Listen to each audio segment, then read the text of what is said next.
एका गोष्टीचा उल्लेख गेल्या वेळेला राहिला होता, एका शब्दाचा, आणि जो मी पूर्वी एकदा म्हटलं होतं की ह्या शब्दाचा अर्थ मी तुम्हाला नंतर सांगेन, तो माझा सांगायचा त्या ठिकाणी सांगायचा होता आणि तो राहून गेला.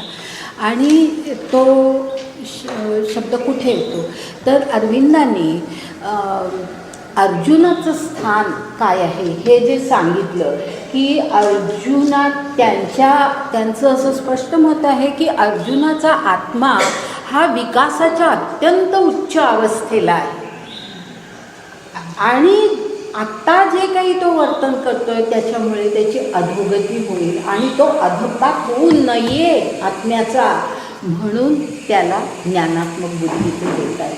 हे मी तुम्हाला सांगितलं होतं. तर आता ती जी कल्पना आहे की अर्जुन हा विकासाच्या अत्यंत उच्च अवस्थेला पोचलेला आहे, अमृतत्वात प्रत पोचलेला आहे, तो दिव्यत्वोन्मुख आहे, असं सगळे शब्द मी तुम्हाला वापरले होते आठवत असेल तर.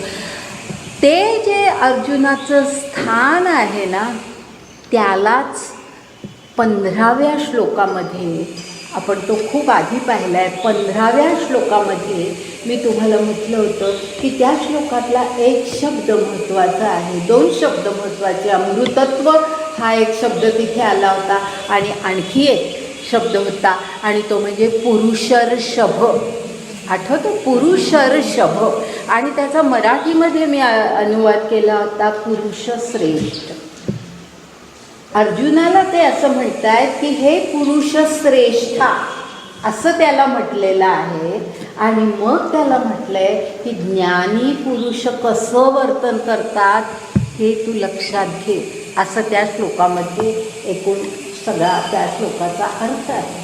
तर आता तो जो पुरुषर्षभ किंवा पुरुषश्रेष्ठ हा जो शब्द त्या ठिकाणी आलेला आहे तो त्या शब्दाचा खरा अर्थ हा आहे की अर्जुन हा अशा उच्च अवस्थेला पोचलेला आत्मा आहे की जो आता अमृतात तत्वाप्रत पोचलेला आहे, म्हणून त्याला पुरुषर्षभ म्हटलंय, म्हणून त्याला पुरुषश्रेष्ठ म्हटलंय.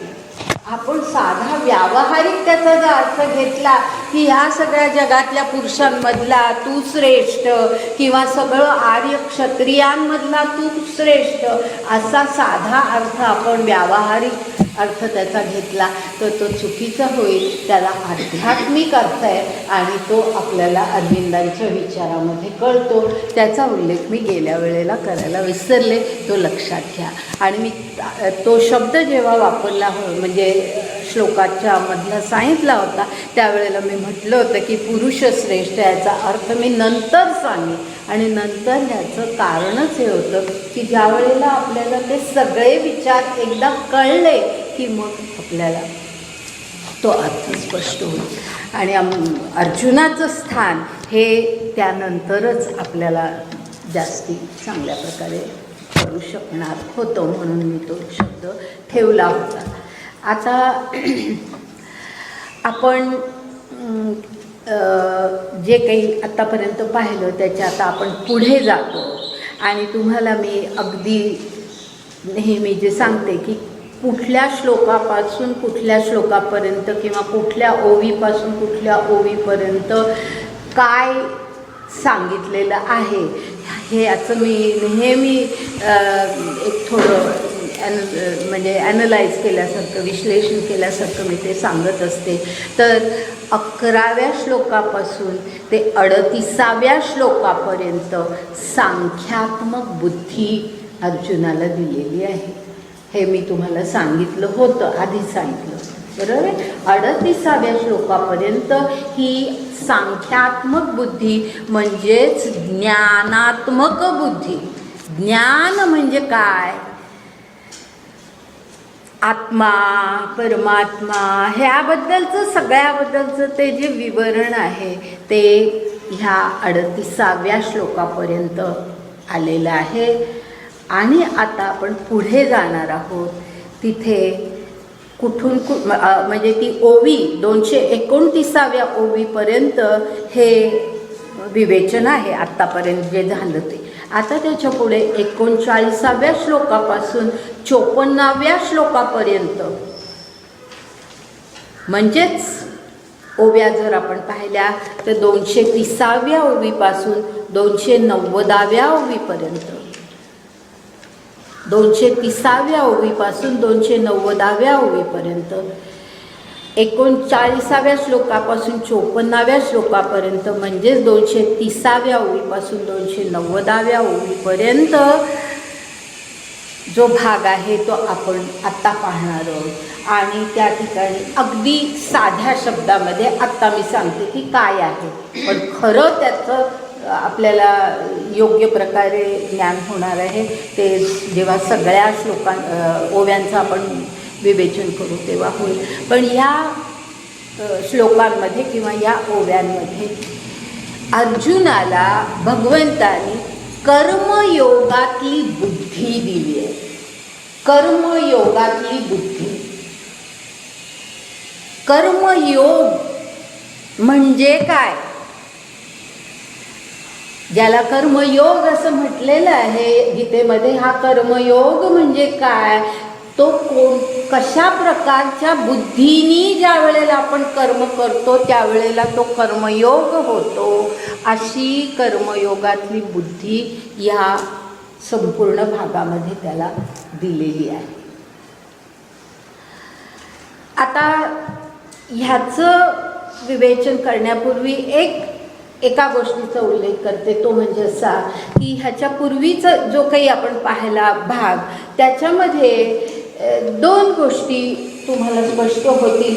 एक म्हणजे पहिल्यांदा भगवंताने जे चैतन्य, आत्मा, चैतन्य, परमात्मा, विश्वात्मक चैतन्य, सर्वांमध्ये असलेलं चैतन्य याविषयीचं विवेचन केलं. बरोबर आहे? आठवतं तुम्हाला की विश्वात्मक ते आहे, सर्वगत ते आहे, सर्वांमध्ये ते आहे, असे निराळे शब्द आपल्याला त्या ठिकाणी आढळतात. तर अशा चैतन्याचा, विश्वात्मक चैतन्याचा उल्लेख त्यांनी आधी केला आणि त्यानंतर मग त्यांनी स्वधर्माचा उल्लेख केला.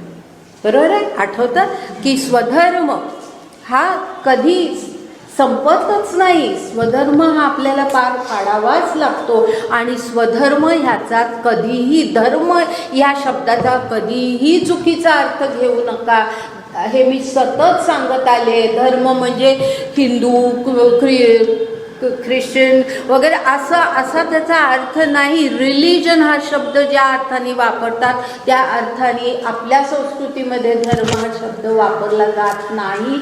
धर्म याचा अर्थ वर्तनाचे नियम किंवा धर्म याचा अर्थ माणसाची कर्तव्य. विशिष्ट परिस्थितीमध्ये माणसाचं त्याचं जे स्थान आहे, जी परिस्थिती आहे त्यामध्ये त्याचं काय कर्तव्य आहे तो म्हणजे त्याचा धर्म. त्या अर्थाने स्वधर्म ही असा शब्द वापरला जातो. तर स्वधर्माविषयी भगवंतांनी त्याला काही विवेचन केलं. आता आपण असा विचार करायचा आहे की हे जे दोन विचार त्यांनी त्या सांख्यात्मक विवेचनामध्ये मांडले त्यामध्ये आपण असा विचार करायचा की विश्वात्मक चैतन्य आणि स्वधर्म यांचा संबंध काय आहे. आता पुढे जे आपल्याला जायचं आहे ना त्यासाठी हे आपल्या मनामध्ये स्पष्ट असलं पाहिजे की विश्वात्मक चैतन्य जे सर्वांमध्ये आहे ते चैतन्य आणि स्वधर्म यांचा संबंध काय. हे दोन विचार त्या सांख्यात्मक बुद्धीमध्ये त्यांनी का मांडले, ह्याचा संबंध काय. आणि तो संबंध लक्षात घेताना आपल्याला असा विचार केला पाहिजे की ज्या वेळेला माणूस स्वधर्माचं पालन करत असतो त्यावेळेला तो विश्वात्मक चैतन्याशी किंवा चैतन्याशी, आत्मा, परमात्मा ह्याच्याशी तो कसा जोडला जातो. लक्षात आलं? स्वधर्माचं पालन करताना तो विश्वात्मक चैतन्याशी कसा जोडला जातो किंवा विश्वात्मक दुसऱ्या प्रकारे सांगते, हाच विचार दुसऱ्या प्रकारे पण आहे. जेव्हा विश्वात्मक चैतन्यावर माणसाची बुद्धी स्थिर असते, लक्षात घ्या, विश्वात्मक चैतन्यावर ज्या वेळेला माणसाची बुद्धी स्थिर असते आणि तो कर्म करतो, स्वधर्माचं पालन करतो, त्यावेळेला त्याचं वर्तन ज्ञानात्मक कर्माचं वर्तन असतं. दोन्ही लक्षात आलं की स्वधर्माचं पालन करताना विश्वात्मक चैतन्याशी तो कसा जोडला जातो, आणि त्याचप्रमाणे विश्वात्मक चैतन्यावरती आपली दृष्टी, आपले विचार, आपलं सगळं बुद्धी ही ज्या वेळेला केंद्रित केलेली असते, त्यावेळेला जे काही कर्म तो करतो ते म्हणजे स्वधर्माचं पालन तो जे करतो ते त्याचं ज्ञानात्मक वर्तन असतं, ते ज्ञानात्मक कर्म असतं.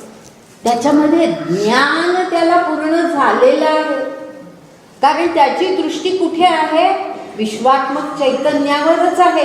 तो देहाला विसरलेला आहे, या प्रपंचाला विसरलेला आहे, प्रापंचिक सुखांचा तो विचार करत नाही. तो कशाचा विचार करतो, तो विश्वात्मक चैतन्याचा तो विचार करतो. अशी त्याची दृष्टी तिथे स्थिर झालेली असताना स्वधर्माचं पालन त्याच्याकडून योग्य प्रकारे होतं, कारण ते ज्ञानात्मक वर्तन, त्याचं कर्म हे ज्ञानात्मक कर्म असतं. हे दोन्ही बाजूनी आपण विचार करू शकतो. आणि म्हणून भगवंताने सांख्य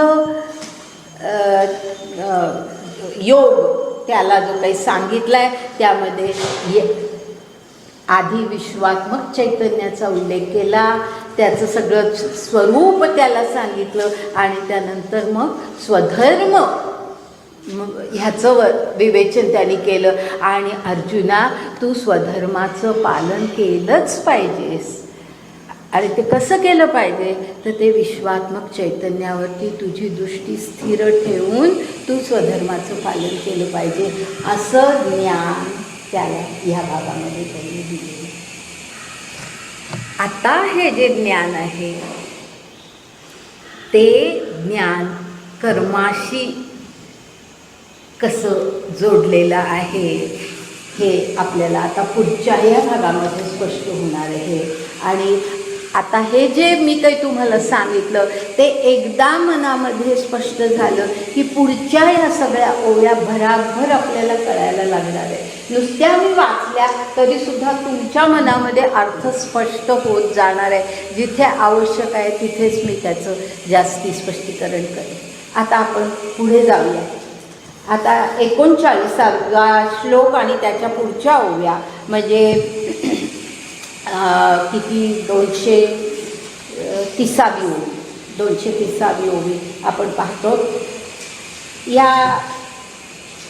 ही ओवी अशी आहे, भगवंत त्याला म्हणतात, अर्जुना, हे अर्जुना हा शब्द नाही आहे पण तो अभिप्रेत आहे, हे सांख्य स्थिती मुकलित सांगितली तुझं एक. आता मुकलित ह्याचा अर्थ थोडक्यात. मुकलित हा शब्द आपल्याला तसा परिचयाचा नाही म्हणून मी अर्थ सांगते. मुकलित म्हणजे थोडक्यात. तर अर्जुना, तुला मी आत्तापर्यंत थोडक्यात सांख्य स्थिती सांगितली. एथ म्हणजे आत्तापर्यंत मी तुला ती स्थिती सांगितली. म्हणजे सांख्य योग म्हणजे काय, ज्ञानात्मक बुद्धी कर्म म्हणजे काय हे मी तुला आत्तापर्यंत सांगितलं. आता बुद्धियोग निश्चित अवधारी. बुद्धियोग निश्चित अवधारी. आता निश्चित या शब्दाचा एक मनामध्ये आपल्याला काहीतरी तू निश्चितपणे ऐक असा अर्थ वाटतो, पण तसा न घेता ह्याचा अर्थ असा घ्यायचा की तुला कर्मयोग म्हणजे कर्म योग म्हणजे काय किंवा कर्म कसं करायचं, त्याच्यामध्ये बुद्धियोग कसा असतो हे तुला निश्चितपणे माहीत असलं पाहिजे. लक्षात आलं? हे तुला त्याचं स्वरूप निश्चितपणे तुला माहिती असलं पाहिजे. असं त्यांनी निश्चितच शब्द का वापरलाय हे मी तुम्हाला आधीच सांगते की कर्मयोग किंवा गीतेमध्ये कर्मयोग हा शब्द ह्या अर्थाने वापरलाय. पण एरवी किंवा त्या काळामध्ये कर्म आणि कर्मयोग किंवा कर्म करणं वगैरे या सगळ्याचे काही वेगवेगळेच अर्थ घेतले जात होते. आणि ते कसे घेतले जात होते हे पुढच्या विवेचनामध्ये येईल. तर तो अर्थ बरोबर नाही आणि म्हणून तुला निश्चित त्याचा अर्थ काय आहे हे तुला कळलं पाहिजे. म्हणून तो तिथे निश्चित शब्द आलेला आहे की कर्मयोग बुद्धियोगू निश्चित, म्हणजे बुद्धियोगू ह्याचाही अर्थ तोच की कर्म करताना आपली बुद्धी कशी असली पाहिजे, तो बुद्धियोग. बुद्धियोगाचा अर्थ आणखीन पुढे स्पष्ट होत जाईल. पण कर्म करताना आपली बुद्धी कशी असली पाहिजे ह्याचं निश्चित स्वरूप अर्जुना तुला माहिती असलं पाहिजे. आणि म्हणून मी ते तुला सांगतो आहे अवधारी. लक्षपूर्वक ऐक. अवधारी, अवधारी पा असं म्हटलंय. पा ह्याचा अर्थ बाबा अर्जुना नीट ऐक, नीट ऐक. अवधारी नीट ऐक मी काय सांगतो, कारण ह्याचा चुकीचा अर्थ घेतला जातो. तो तुझ्या मनामध्ये असू नये आणि अर्जुनाच्या मनामध्ये तो अर्थ असण्याची खूप शक्यता आहे. कशी ते आपल्याला पुढे स्पष्ट होईल. तर तसा अर्थ तू घेऊ नको. निश्चित अर्थ काय आहे तो तुला मी आता सांगतो आणि तो तू नीट ऐक. जया बुद्धियुक्ता जाहलिया पार्था कर्मबंधू सर्वथा बांधू न पावे. म्हणजे जया म्हणजे जी माणसं, जया जी माणसं बुद्धियुक्त झालेली आहेत, बुद्धियुक्त झालेली आहेत. आता हा बुद्धी हा शब्द ह्याचा काय निश्चित अर्थ आहे हे पुढे सगळं स्पष्ट होणार आहे. पण मी हळूहळू जाते, एकदम सगळं हे न सांगता. जया बुद्धियुक्ता जाहलिया पार्था म्हणजे जी माणसं बुद्धियुक्त होतात,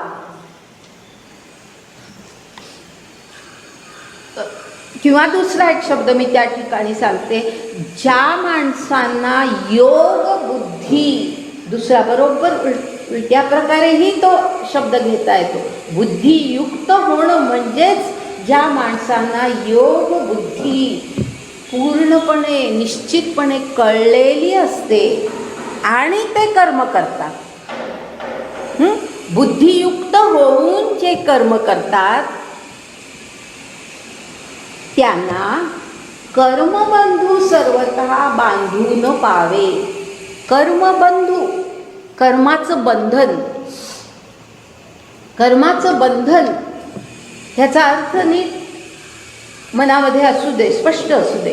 कर्माचं बंधन आपल्या संस्कृतीमध्ये याचा अर्थ असा आहे की आपण जे काही कर्म करतो, चांगलं असो वाईट असो, पुण्यप्रद असो, पापाचं ते वर्तन असो, जे काही आपण करतो त्याचं फळ आपल्याला पुढच्या जन्मी भोगावं लागतं. चांगलं कर्म केलं तरीसुद्धा चांगला जन्म का होईना पण तो पुढे प्राप्त होतो. आणि स्वर्गप्राप्ती ही सुद्धा जी कल्पना आहे पुढे ती येणारच आहे. तो स्वर्गप्राप्ती होते असं आपण नेहमी म्हणतो ना, किती पुण्यवान माणूस आहे आणि अशा काही वेळेला त्याचं मरण आलेलं आहे की त्याला स्वर्गप्राप्ती झाली वगैरे आपण असं जे म्हणतो. निश्चित म्हणजे भविष्य सांगणारी लोकंसुद्धा सांगतात की असे असे ग्रह होते आणि त्यावेळेला मृत्यू आला, स्वर्गप्राप्ती निश्चित आहे वगैरे वगैरे. ह्या ज्या सगळ्या म्हणजे अर्थात त्यामध्ये सगळी चूक आहे असं मी म्हणत नाही. चूक म्हणजे आपल्या संस्कृतीमध्ये जे काही विचार आहे तर हा काही विचार पूर्ण चुकीचा आहे असं नाही. पण ज्याला आपण स्वर्गप्राप्ती असं म्हणतो ती सुद्धा काही एक कायमची असते असं नव्हे. आपला पुण्याचा साठा संपला की ते स्वर्गही संपतो, अशी कल्पना आहे. आणि त्याचा आपण कधी विचारच करत नाही. तर स्वर्गप्राप्ती सुद्धा शाश्वत सुखाची नाही आहे. आता स्वर्गात सुद्धा काय सुख आहे कोणी पाहिली? स्वर्गामध्ये जाऊन आलेले कुठे आपल्याला सांगणार आहेत की काय सुख होती, आणि नरकामध्ये जाऊन आपण म्हणतो पण तिथे काय दुःख होती. आपण या सगळ्या कल्पना आहेत. पण स्वर्गप्राप्ती ही जी काही कल्पना आहे ही सुद्धा शाश्वत सुखाची कल्पना नाही. तर पुन्हा ते आत्मे परत संसारामध्ये येतात. म्हणजे कर्माचं बंधन हे सुटतच नाही. हां, अशी कल्पना आहे की जसं एखादं बीज आपण रोवलं आणि बीजाचा वृक्ष होतो, वृक्षाला फळ येतं, फळामध्ये बिया निर्माण होतात, त्या बियातून पुन्हा वृक्ष निर्माण होतात. हे जे सृष्टीतलं चक्र असतं तसंच हे पण आहे की कर्म हे जणू काही एक बीज असतं आणि ते बीज आपण रोवतो आणि त्याचं मग पुढे चांगले वाईट परिणाम भोगण्यासाठी हे चक्र, जन्म मृत्यूचं हे चक्र चालूच राहतं. ही अशा प्रकारची कल्पना आहे. तर इथे त्यांनी काय म्हटलंय की जया बुद्धियुक्ता जाहलिया पार्था कर्मबंधू सर्वता बांधू न पावे. म्हणजे किती महत्त्वाचा हा विचार आहे, लक्षात घ्या. ज्याचं विवरण पुढे आणखीन होणार आहे की जी माणसं बुद्धियुक्त होऊन म्हणजे योग बुद्धीनी कर्म करतात त्यांना कर्मबंधू म्हणजे कर्माचं बंधन जे आपल्याला ह्या संसार चक्रामध्ये बांधून टाकतं ते कर्माचं बंधन त्यांना बांधत नाही, त्यांना ते लागू होत नाही, त्याची बाधा त्यांना होत नाही. आणि त्यासाठी एक पुढे उदाहरण दिलंय. जैसे वज्रकवच लेईजे मग शस्त्रांचा वर्षावो साहिजे परी जैतेसी उरीजे अचुंबिता. म्हणजे वज्रकवच जर आपण अंगावर घातलं तर कितीही शस्त्र आपल्या अंगावरती फेकली शत्रूने तरीसुद्धा आपल्याला ती काही त्याचा वर्षाव आपल्याला सहन म्हणजे ती आपल्याला लागत नाही, ती आपल्याला सहन करावी लागत नाही. अचुंबिता म्हणजे आपल्या शरीराला स्पर्श न करता, अचुंबिता म्हणजे त्यांचा स्पर्श आपल्या शरीराला होत नाही, त्यांचा स्पर्श आपल्या शरीराला होत नाही. परी जैतेसे उरीजे, जैत ह्याचा अर्थ विजयी, विजय होणं, जैत रे जैत म्हणते ना, तर विजय होणं, विजय होणं म्हणजे कितीही शत्रूंनी टाकली तरीसुद्धा ती अचुंबिता राहतात आणि आपण मात्र विजयी होऊ शकतो. म्हणजे वज्राचं कवच घातलं की जसं होतं तसं बुद्धियुक्त होऊन कर्म केलं की मग कर्मबंधन आपल्याला काही बाधत नाही. लक्षात आलं ना. म्हणजे ते स्पष्ट करण्यासाठी हे उदाहरण दिलेलं आहे. आता पुढे ते तोच विचार पुढे आहे. तैसे ऐहिक तरी न नशे आणि मोक्षू तो उरला असे जेथ पूर्वानुक्रम दिसे चोखाळत. म्हणजे असं योगबुद्धीनी ज्या वेळेला आपण कर्म करत राहतो त्यावेळेला काय होतं, ऐहिक तरी न नशे म्हणजे ऐहिक या इहलोकीचं जे काही आपलं जीवन आहे, जी काही सुख आपल्याला लाभायचे ती तर नाहीशी होत नाहीत आणि ऐहिक तरी न नशे आणि मोक्षू तो उरला असे म्हणजे शेवटी आपल्याला मोक्ष प्राप्तीही होणार आहे. मोक्षू तो उरला असे जेथ पूर्वानुक्रम दिसे चोखाळत. म्हणजे ह्या शब्दांचा अर्थ नीट घ्या, थोडासा न कळण्यासारखा आहे. पूर्वानुक्रम ह्याचा अर्थ असा की पूर्वीपासून जे काही कर्म आपण करत असतो, पूर्वानुक्रम म्हणजे आधीपासून जे काही कर्म आपण करतोय. चोखाळत ह्याचा अर्थ असा की चोखाळपणे, चोखाळपणे म्हणजे काय, अत्यंत चांगल्यापणे, शुद्ध रीतीने, चोख, चोख सोनं आपण म्हणतो ना, चोख सोनं. चोख ह्याचा अर्थ तो की ज्याच्यामध्ये काही हे नाही, काहीही न काही नाही, मिश्रित काही नाही. तर चोखाळपणे म्हणजे पूर्वानुक्रम आपण जे काही आधीपासून करतोय ते कर्म आपण चोखाळपणे करत राहतो. म्हणजे योगबुद्धीने आपण जर कर्म करत असलो तर हे मुद्दाम अर्जुनाला सांगतायत की तू लढायला इथे आलायस, हे तुझं लढण्याचं हे कर्तव्य तू चोखाळपणे करत राहशील जर योगबुद्धीने ते कर्म करशील तर.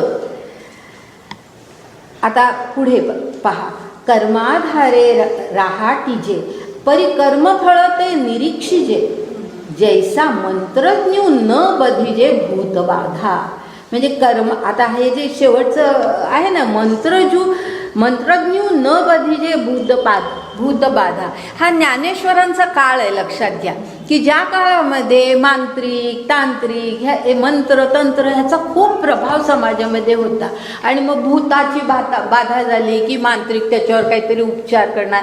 आता ह्या कल्पना आपल्या मनातून बऱ्याचशा गेलेल्या आहेत. सुशिक्षित वर्गाच्या तर मनातून ह्या कल्पना गेलेल्या आहेत. तर तरी पण आपण हा ज्ञानेश्वरीतला विचार त्या काळातला आहे हे लक्षात घेऊन हा अर्थ समजावून घ्यायचा आहे. जैसा मंत्रज्ञ न बधिजे भूतबाधा, म्हणजे मंत्रज्ञ ज्याच्यावर भूतबाधा झाली आहे त्याच्यावरती तो मंत्र टाकतो, अनेक उपचार करतो, कितीतरी वेळ त्याच्याबरोबर घालवतो. ज्याला भूतबाधा झाली आहे त्याचं भूत कदाचित निघून जाईल, पण ते भूत काही ह्या मंत्रज्ञाच्या डोक्यावर बसत नाही. म्हणजे भूतबाधा ही मंत्रज्ञाला होत नाही असं या ठिकाणी म्हटलेलं आहे. आणि तसं काय होतं, कर्माधारी राहाटीजे, म्हणजे जसा मंत्रज्ञ मंत्र आपले टाकतच असतो, उपचार करत असो, त्याप्रमाणे कर्माधारे राहाटीजे, म्हणजे आपल्याला जे कर्म करायचं ते करत राहायचं. राहाटीजे म्हणजे ते कर्म आपण करत जरी राहिलो परी कर्मफळ न निरीक्षिजे, म्हणजे ते आता अर्जुनाला हे सांगण्याची वेळ आलेली आहे. कारण का रणांगणावरती त्याच्या हातून अनेकांचे वध होणार आहेत आणि त्याच्या मनामध्ये पापाची भावना निर्माण झालेली आहे, जी त्यांनी पहिल्या अध्यायामध्ये तुम्हाला आठवत असेल सांगितलं की मला पाप लागेल, आम्हाला नरक यातना भोगाव्या लागतील. ह्या सगळ्या कल्पना त्यांनी त्या ठिकाणी मांडलेल्या आहेत. म्हणजे फळ मला हे वाईट मिळणार ह्या कर्माचं, हे त्याच्या मनामध्ये जे निर्माण झालं आहे ते त्यांना काढून टाकायचं आहे. म्हणून ते म्हणतात की कर्माधारे राहाटीचे, जे कर्म करायचं ते आपण करतच राहतो. परी कर्मफळ न निरीक्षिजे, आपल्याला कर्मफळ बाधत नाही. तियापरी जे सुबुद्धी आपुल्याला निरवधी हा असताची उपाधी आकळू न शके. म्हणजे त्याप्रमाणे, म्हणजे उपाधी ह्याचा अर्थ नीट लक्षात असू दे, मी आधीही सांगितलेला आहे. उपाधी म्हणजे देहाला उद्देशून हा शब्द वापरतात, प्रपंचाला उद्देशून हा शब्द वापरतात. तर उपाधी हा अशाच अर्थाने वापरलेला आहे. जे काही या जीवनामध्ये आपल्याला जे काही करायला लागतं, हा जो आपला देह आहे, हे सगळं जे आहे, तरी तियापरी जे सुबुद्धी, म्हणजे जे आधी सांगितलंय त्याप्रमाणे जी माणसं सुबुद्धीनी, म्हणजे बुद्धी दोन प्रकारची असते, एक सुबुद्धी असते, एक दुर्बुद्धी असते. दुर्बुद्धीचं वर्णन ते नंतर करणारच आहे, पण या ठिकाणी सुबुद्धी आधी सांगितलं. तियापरी सुबुद्धी, आता सुबुद्धी याचा अर्थ तुमच्या लक्षात आला असेल की योगबुद्धीने कर्म करणं हाच त्याचा सर्वात सरळ अर्थ आहे.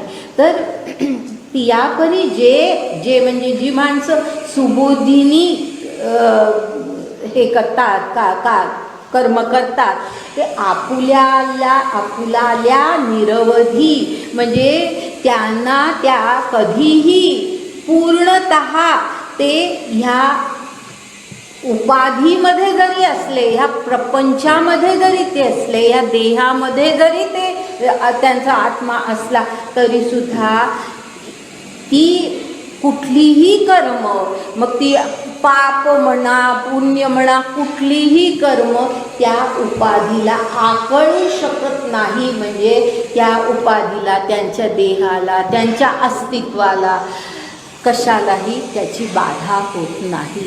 जशी भूतबाधा होत नाही मांत्रिकाला, त्याचप्रमाणे आपल्या उपाधीला, आपण जे काही प्रपंचामध्ये आपलं जे काही नित्याचं जीवन आहे त्या कशालाही बाधा होत नाही. म्हणजे अर्जुनाच्या मनातले सगळे विचार बदलण्याचा हा प्रयत्न आहे.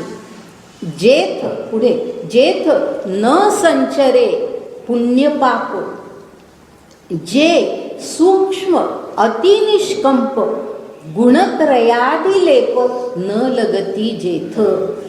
ह्यामध्ये खूप महत्त्वाच्या कल्पना आहेत आणि त्यांनी समजल्या पाहिजे. जेथ याचा अर्थ म्हणजे असं जो कोणी कर्म करतो, योग बुद्धीनी कर्म जो करतो, असं कर्म करत असताना न संचरे पुण्य पाप, अर्जुनाच्या मनातली पापाची भीती ते नाहीशी करतायत या ठिकाणी. पुण्यही नाही, कारण पुण्य केलं तरी सुद्धा पुन्हा पुढचा जन्म आहेच ना, तर त्यामुळे हे संसार चक्रामध्ये अडकणंच नाही. तर म्हणून न संचरे पुण्य पाप, काहीही लागत नाही. योगबुद्धीनी जर कर्म केलं तर त्या माणसाला पुण्य पाप काही लागत नाही. आणि ही बुद्धी कशी असते ते सांगतात. ही जी योग बुद्धी आहे, ही जी विवेक बुद्धी आहे, ती कशा प्रकारची आहे? जे सूक्ष्म, सूक्ष्म हा सूक्ष्म शब्द कशा अर्थाने वापरलाय लक्षात घ्या की सूक्ष्म आणि स्थूल असे आपण दोन विरोधी शब्द लक्षात घेऊ. म्हणजे सूक्ष्मचा अर्थ लक्षात घेऊ की सूक्ष्म कशाला म्हणायचं की जे स्थूल नाही ते सूक्ष्म. आता बुद्धी जी आहे ही बुद्धी, ती योग बुद्धी असो, दुर्बुद्धी असो, सुबुद्धी असो, काही असो, बुद्धी ही सूक्ष्म आहे ना, आपल्याला कुठे दिसते ना, आपल्याला दिसत नाही, त्या अर्थाने सूक्ष्म आहे शब्द वापरला. आणि एकूण आता आपण जसं पुढे जाणार आहोत गीतेमध्ये आणि ज्ञानेश्वरीमध्ये, त्यावेळेला माणसाच्या शरीरामध्ये 5 ज्ञानेंद्रिय, 5 कर्मेंद्रिय ही असतात आणि त्याचबरोबर आणखी 3 इंद्रियांचा उल्लेख केलेला आहे. आणि ती 3 इंद्रिय म्हणजे मन, बुद्धी, अहम. अहंकार म्हणा, पण अहंकार याचा आपण काही वेळेला चुकीचा अर्थ घेतो, म्हणून मी नुसतं अहम असं म्हणतो की मी हे जे प्रत्येक माणसामध्ये स्व जो असतो तो स्व, तर ते मी. तर मन, बुद्धी, अहंकार ही सुद्धा 3 आणखी इंद्रिय मानलेली आहे. तर म्हणून पण हे इंद्रिय कशी आहेत? मन असो, बुद्धी असो, अहम असो, ही सूक्ष्म इंद्रिय आहेत. आणि बाकीची जी आहेत कर्मेंद्रिय म्हणा, ज्ञानेंद्रिय म्हणा, ही स्थूल स्वरूपामध्ये आहे. तर त्यामुळे स्थूल आणि सूक्ष्म असा भेद या ठिकाणी आपण लक्षात घेतला तर सूक्ष्मचा अर्थ आपल्याला बरोबर कळतो. तर या बुद्धीला, ही बुद्धी कशी आहे तर ती सूक्ष्म आहे, अतिनिष्कंप, निष्कंप, निश्चल. योग बुद्धी ही कशी असते? निश्चल असते. एकदा का तुम्ही त्या बुद्धीपर्यंत, त्या बुद्धीने कर्म करायला लागलात की तुमच्या मनाला, तुमच्या बुद्धीला, तुमच्या अहमला ती सवयच घडते की तसंच त्याचप्रमाणे कर्म करायचं. तुमच्या मनामध्ये चंचल विचार येत नाही. चंचल विचार कधी असतात? मी हे करू का ते करू, ह्या देवाला भजू का त्या देवाला भजू, हे सगळे चंचल विचार आहेत. ह्यामुळे मला चांगलं घडणार आहे का त्यामुळे, म्हणजे कशावरच विश्वास नाही, ते चंचल विचार असतात.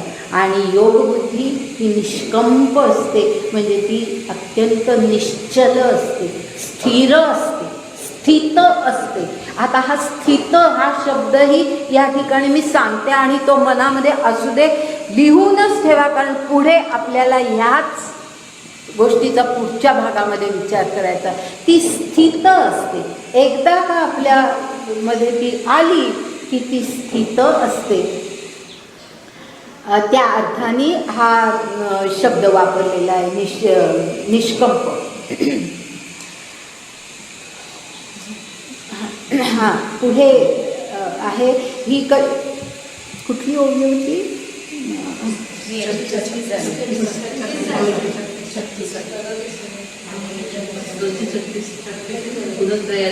हां हां, ही जे सूक्ष्म म्हणजे ही बुद्धी सूक्ष्म आहे, ती निष्कंप आहे.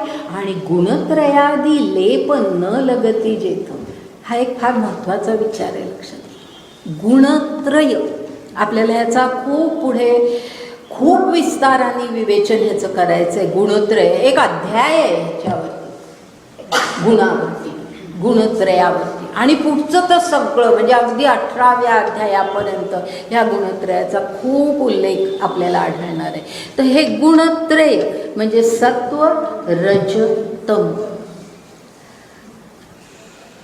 हे जे गुण त्रिगुण आहेत,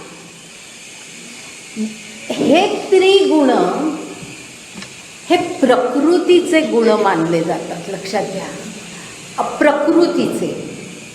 आणि ते सुद्धा आपण पुढे जाऊ त्यावेळेस आणखी एक शब्द मी नंतर वापरीन, पण आता फक्त एक थोडा नुसता सांगून ठेवते आणि मनामध्येच राहिला तरी चालेल की अपरा प्रकृती आणि परा प्रकृती असे दोन प्रकृतीचे भाग, दोन प्रकारची प्रकृती ह्या गीतेमध्ये सांगितलेली आहे, ज्ञानेश्वरीमध्ये सांगितलेली आहे. आणि हे जे त्रिगुण असतात हे अपरा प्रकृतीचे गुण असतात. अपरा प्रकृती, अपरा प्रकृती ही कनिष्ठ प्रतीची आणि परा प्रकृती ही अत्यंत उच्च प्रकृती. आता त्याचं विवेचन आपण पुढे जेव्हा येईल तेव्हा करू, पण या ठिकाणी एवढंच फक्त सांगते की हे जे त्रिगुण म्हटलेलं आहे हे अपरा प्रकृतीचे गुण असतात. आणि योग बुद्धीने कर्म करताना ह्या त्रिगुणांची बाधा होत नाही. त्रिगुणांची बाधा, आता सत्व सुद्धा आहे त्याच्यामध्ये, आणि सत्वगुण हा चांगला गुण मानतो आपण, चांगला गुण मानतो. पण सत्वगुणाची सुद्धा बाधा होऊ शकते. म्हणजे अगदी ह्याचं विवेचन खूप आपण पुढे करू, पण अगदी थोडक्यात सांगते की ज्या खूप सात्विक प्रकृतीची जी माणसं असतात, ज्यांच्यामध्ये सत्वगुण भरपूर असतो, त्यांना सुद्धा कदाचित त्या आपण खूप सत्वगुणी आहोत म्हणून अहंकार होऊ शकतो, अहंकार त्यांचा वाढू शकतो की काय आपण आपल्यासारखं कोणी नाही, अशा प्रकारची वृत्ती सुद्धा वाढू शकते. आता ते सुद्धा अयोग्यच आहे. तर त्यामुळे सत्वगुण हा सुद्धा बाधक ठरू शकतो. आणि म्हणूनच ज्या वेळेला आपण त्रिगुणांचं विवेचन करणार आहोत ना, त्या ठिकाणी शेवटी भगवंत कुठे येतात तर अर्जुनाला सांगतात, अर्जुना तू गुणातीत हो, म्हणजे तू ह्या त्रिगुणांच्या पलीकडे जा, ह्या सत्वगुण सुद्धा नको, तर तू ह्या त्रिगुणांच्या पलीकडे जा असं ते त्याला सांगतात. तर त्याचा थोडासा उल्लेख या ठिकाणी आहे. मी तुम्हाला सांगितलं दुसऱ्या अध्यायामध्ये सगळ्या गोष्टी थोडक्यात आलेल्या आहेत, तर ह्या गुणांचा उल्लेख इथे आहे. तर ह्या त्रिगुणांचीही बाधा त्याला होऊ शकत नाही. आणि लेप न लगती म्हणजे त्याला बाधा होत नाही, त्याला तो त्या त्रिगुणांना तो वश होत नाही, ज्याच्यामध्ये योग बुद्धी आहे. आणि त्या बुद्धीने जो कर्म करतो त्याला त्रिगुणांची बाधा होऊ शकत नाही. कारण त्रिगुणांच्या बाधा झाली की मग माणूस शेवटी आपल्यासाठी कर्म करतो. आणि या ठिकाणी भगवंतांना असं सांगायचं आहे की तू स्वतःसाठी हे कर्म करूच नकोस असं त्यांना म्हणायचं आहे. आणि म्हणून ह्या त्रिगुणांची बाधा अशा माणसाला होत नाही हे ते आधीच स्पष्ट करून टाकतात. आणि पुढे ते म्हणतात, अर्जुना ते पुण्यवशे जरी अल्पची हृदयी बुद्धी प्रकाशे तरी अशेषही नाशे संसार भय. अर्जुना पुण्यवशानी म्हणजे मोठ्या पुण्याईनी जरी ही बुद्धी अल्पची हृदयी म्हणजे काय की ही जी योग बुद्धी आहे ही अगदी थोड्या प्रमाणात का होईना आपल्या हृदयामध्ये स्थित झाली, प्रकाशित झाली. ही बुद्धी अल्प प्रमाणामध्ये थोडंसं जरी आपल्याला या बुद्धीचं आकलन झालं आणि ह्याप्रमाणे आपण वर्तन करावं, कर्म करावं, असं थोडा जरी प्रकाश आपल्या बुद्धीमध्ये पडला तरी काय होतं, तर अशेषही नाशे संसार भय. अशेष म्हणजे अगदी पूर्णतः संसार भय नाहीसं होतो. संसार भय ह्याचा अर्थ मी आधी पण हा शब्द वापरलेला आहे. संसार ह्याचा अर्थ जन्ममृत्यूचं चक्र. जन्ममृत्यूचं चक्र. जे पुण्याई म्हणजे पुण्य केलं तरी सुद्धा पुढचा जन्म आहे ही कल्पना आहे. तर हे जे सगळं संसार चक्र म्हणजे आपण हे बीज रोवतो कर्माचं आणि पुढे ते भोगावं लागतं, हे कर्मफळाचं बंधन नाहीसंच होतं असं जे आधी म्हटलंय ते ह्या ठिकाणी आणखी स्पष्ट केलंय की ही थोड्या प्रमाणात जरी आपल्या हृदयामध्ये ह्या बुद्धीचा प्रकाश पडला तर संसार भय नष्ट होतं. म्हणजे पुन्हा जन्म मृत्यूचं भय. कारण त्याला वाटतंय ना आता मग पुढे काय होणार, आपली परिस्थिती, नरक प्राप्ती वगैरे सगळं तो बोललाय. तर त्यामुळे हे सगळं संसार भय तू मनातून काढूनच टाक. थोडीशी जरी ही बुद्धी प्राप्त झाली तर काय होईल तेच सांगतायत. आता पुढे 239 ओवी पहा. पार्था बहुती परी हे अपेक्षिजे विचारशुरी जे दुर्लभ चराचरी सद्वासना. पार्था अर्जुना, बहुती परी हे अपेक्षिजे विचारशुरी हा एक भाग आहे या ओवीतला. विचारशूर याचा अर्थ नीट घ्या. विचारशूर म्हणजे जे तत्वचिंतनामध्ये अत्यंत उच्च अवस्थेला पोचलेले आहे ते विचारशूर. जे तत्वचिंतन ज्यांना खूप आकलन त्याचं झालेलं आहे, तत्वचिंतनामध्ये जे अत्यंत उच्च अवस्थेला पोचलेले आहेत त्यांना इथे विचारशूर असं म्हटलेलं आहे. तर इथे काय म्हणतात, पार्था बहुती परी हे अपेक्षिजे विचारशुरी म्हणजे तत्वचिंतनामध्ये अत्यंत उच्च अवस्थेला पोचलेली माणसं सुद्धा हे अपेक्षिजे म्हणजे अशी बुद्धी आपल्याला अवगत व्हावी असं म्हणतात. कारण तत्वचिंतन खूप कळलं तरी सुद्धा योगबुद्धी प्राप्त होते असं नाही. लक्षात आलं ना. म्हणजे तत्वचिंतनामध्ये खूप गोष्टी कळलेल्या आहेत पण तरीसुद्धा आपल्याला योगबुद्धीने आपण कर्म करतो असं घडत नाही. तर म्हणून असे जे विचारशूर असतात ते काय म्हणतात की आपल्याला ही बुद्धी अवगत व्हावी, आपल्याला ह्या बुद्धीचा लाभ व्हावा. आणि पुढे ते म्हणतात जे म्हणजे पुन्हा ही बुद्धी योगबुद्धी ही दुर्लभ चराचरी सद्वासना म्हणजे नाही सॉरी जे ह्याचा अर्थ असा ते विचार का करतात त्याला उद्देशून जे हा शब्द वापरलाय की तत्वचिंतनामध्ये उच्च पोचलेली माणसं सुद्धा आपल्याला ही बुद्धी मिळावी असा विचार का करतात त्याचं स्पष्टीकरण पुढे आहे की ही बुद्धी जी आहे ही जी सद्वासना आहे, सद्वासना सुबुद्धी, ही जी सुबुद्धी आहे, ही जी सद्वासना आहे, ही जी योग बुद्धी आहे ही चराचरी म्हणजे ह्या विश्वामध्ये ह्या प्रपंचामध्ये अत्यंत दुर्लभ असते. फार क्वचित कोणाला तरी ती प्राप्त झालेली असते. खूप तत्वचिंतन कळलं तरी सुद्धा योगबुद्धीने कर्म करणारी माणसं फार क्वचित असतात. तर अशी चराचरी ही दुर्लभ असणारी अशी ही बुद्धी आहे. आता पुढे 241 ओवी मधलं काही थोडं मी गाळते कारण कुठेतरी उदाहरण आहेत म्हणून. दुर्लभ जे सद्बुद्धी जिये परमात्माची अवधी जैसा गंगेसे उदधी निरंतर. शेवटपासून पुढे येऊया. जैसा गंगेसी उदधी निरंतर, म्हणजे उदधी म्हणजे सागर, समुद्र, उदकाचा सगळा निधी, उदधी म्हणजे सगळा पाण्याचा साठा कुठे असतो? सागरामध्ये.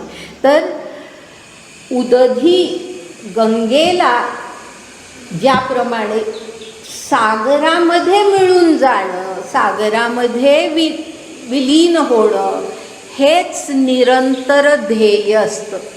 गंगा खूप मोठ्या ओघाने वाहत असते, परंतु तिचं ध्येय काय असतं? तर आपल्याला सागरामध्ये विलीन व्हायचं आहे, असं तिचं ध्येय असतं. त्याचप्रमाणे ही जी आता आधी ज्या भागाकडे जाऊ ओवीतल्या, त्याचप्रमाणे दुर्लभ जे सद्बुद्धी, ही जी सद्बुद्धी, ही जी सद्वासना अत्यंत दुर्लभ आहे, अत्यंत दुर्लभ आहे.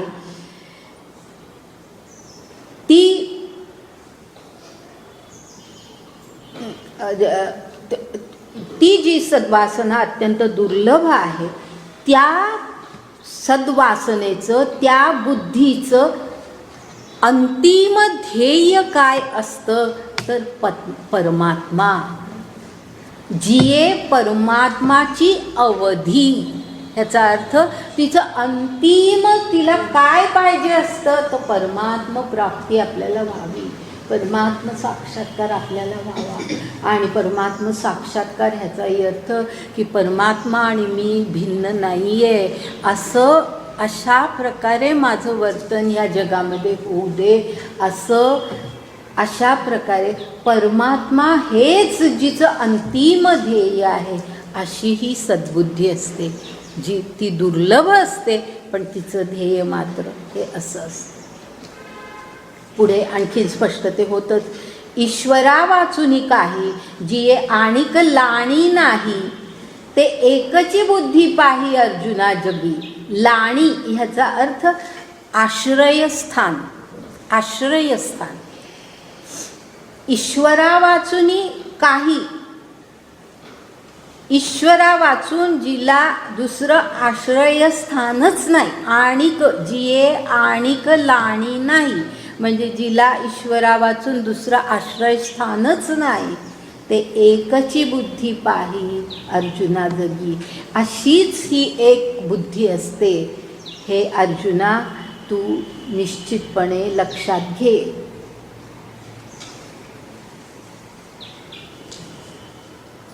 येरी, पुढे जाते आम्ही, येरी ते दुर्मती, जे बहुधा असे विकरती, तेथ निरंतर रमती अविवेकीये.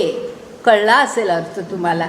येरी ह्याचा अर्थ दुसरी जी बुद्धी, मी म्हटलं ना एक सुबुद्धी आणि एक दुर्बुद्धी, तर येरी ह्याचा अर्थ दुसरी बुद्धी जी आहे ती कुठली बुद्धी? दुर्मती, दुर्बुद्धी. येरी ते दुर्मती, म्हणजे दुसरी जी बुद्धी ती दुर्मती आहे. जे बहुधा असे विकरती, म्हणजे जी सगळी ती जी दुर्बुद्धी असते ती विकारांमध्ये रमणारी असते. विकरती याचा अर्थ विकारांमध्ये रमणारी. क्रोध, द्वेष, अहंकार, लोभ, मद, मत्सर, हे सगळे विकार, या विकारांमध्ये रमणारी, त्याला चांगलं म्हणणारी, अशा प्रकारची ती बुद्धी असते दुर्मती. ती अशी ती विकारांमध्ये रमणारी जी ती बुद्धी असते, तेथ निरंतर रमती अविवेकीये, म्हणजे जी अविवेकी माणसं असतात, जी अविवेकी माणसं असतात, ती माणसं अशा दुर्बुद्धीमध्ये, दुर्मतीमध्ये रमतात. त्यांना तेच हवं असतं. म्हणजे आपण कितीही क्रोधाने वागलो तरीसुद्धा बरोबरच आहे, आनंद होतो, त्यांना आनंद होतो.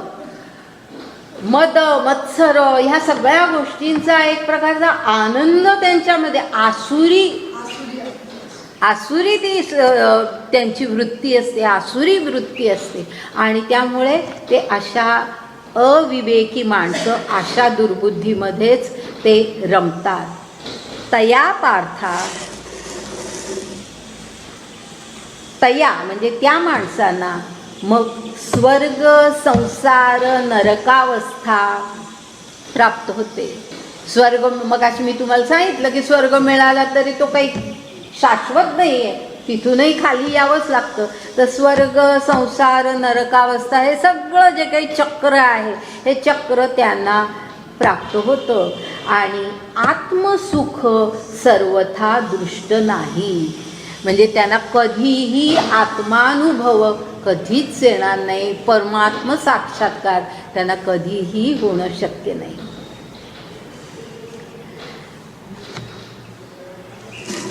का आवाज यायला लागला आज माहीत नाही मला. आता त्रास होतोय का?